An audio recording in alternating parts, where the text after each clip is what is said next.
Sure. Australia is on track for a minority government result at the next election, according to the latest federal polling. Newspoll results overnight show 53% of voters are in the mood for change, believing Labor doesn't deserve to be re-elected. Recent Redbridge data, focusing on the most marginal seats, also shows a 3% swing towards the coalition. The figures suggest roughly 7 or 8 seats will be lost by Labor, but that won't be enough to secure Peter Dutton the extra 19 seats he needs to win government outright. For their take, let's bring in Environment Minister Tanya Plibersek and Nationals MP Barnaby Joyce. Good morning to both of you. Barnaby, 7 or 8 seats away from Labor doesn't get you into government. I think it's about half the size of the swing that the coalition needs right now. What are you going to do to win those 19 or 20 that you guys need? Well, the first thing is we won't be affected by hubris. We'll just keep working hard and we'll let the Australian people make their decision. Obviously, minority government, just by its very nature, can be chaotic. We've seen that before, and we don't want chaos for our nation. But I think the Labor Party, we need them to continue on what they're doing with their incessant attachment to intermittent power, and I've been banging on about that for so long, but now you're seeing it even in places such as Illawarra. People will make their decision about the cost of living and whether they can afford their groceries and can afford their rent and can, mostly importantly, afford their power. And the Australian people will make a decision at the ballot box. And fortunately for us, but if you're a Labor Party, they've just done an atrocious job. And then they rub salt into the wounds by telling people that they've fixed it. And of course they haven't. Tanya, there's a headline this morning that is saying mood for change. The sentiment is against you guys. How do you turn that around now? Well, of course, the result is close in that polling, and it shows that every vote counts, and that's why it's so important that we remind people that Peter Dutton has opposed every single cost of living measure that we've tried to introduce. So we've got higher wages now, around $7,000 higher for people on the minimum wage. We've got tax cuts for every Australian. Again, Peter Dutton opposed that. Cheaper childcare, cheaper medicines, more bulk billing, free TAFE, university debt relief, electricity bill relief. Peter Dutton has opposed all of that.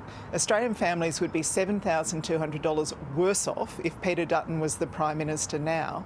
And he's got no plan to take pressure off families. So we know that cost of living is top of mind for Australian families. We're working every single day to take pressure off families.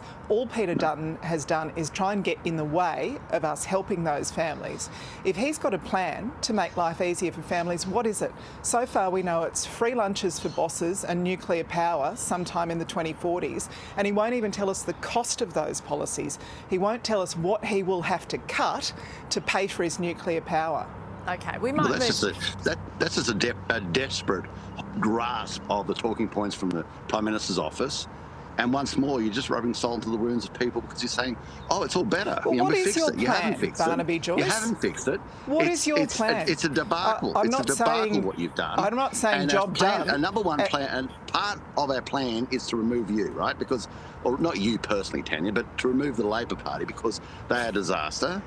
We are not going to go down this insane. And this what's is your plan to take pressure off families? Your plan is 82% renewables. Your plan is more intermittent power. Yeah, your plan will push cheaper. up the price of power further. Your plan, as it pushes up the price of power further, is going to further push up the cost of living. Your plan is nuclear is the most expensive because you have been the government. You are responsible for the what's way your plan? We might leave that there. Elections weeks away. What's your plan? There's a wonderful place. Opposition. People aren't falling behind the coalition, but they don't like the government either. So we're heading towards some kind of minority government at the moment, but that's just what the polls say. We've got a long election campaign ahead, whenever it's called.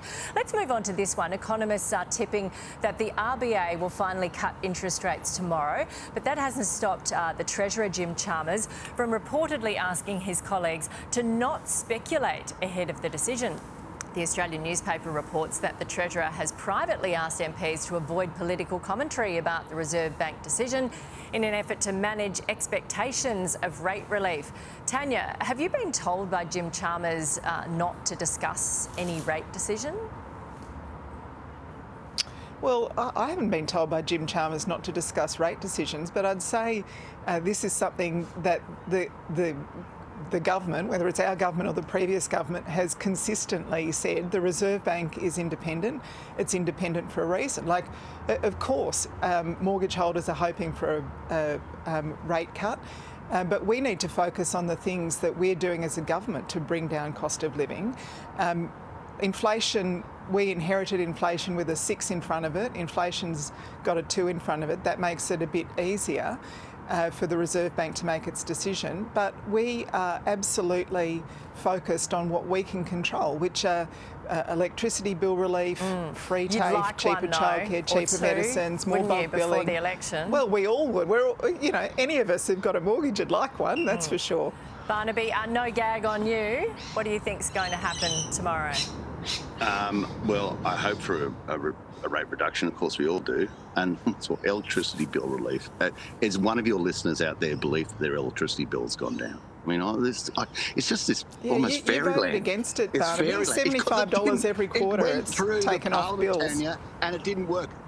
Viewers, how much will nuclear cost? And it didn't work. It didn't work. So that's because you Labor. opposed it. But we're all hoping for a rate reduction. We're all hoping for a rate reduction. But and we hope that we want things to get better. We don't want the world to get worse. But Jim Chalmers saying, let's not talk about the Reserve Bank. But my gosh, that's not what he's done for every other decision that the Reserve Bank's done. He's been trying to jawbone the Reserve Bank around now. All of a sudden, he's had an epiphany. And you're right. We might talk. You're right, Tanya. We might talk about the nuclear power is going to be big in this election, and we might drill down on those costs, the effectiveness, the time. We will need to talk about that in the coming weeks. But thank you very much. An extra $1,200 on bills. Haven't got time today. Look at the time. Heading for the 7 o'clock news. Talk to you later. Here's Chevo.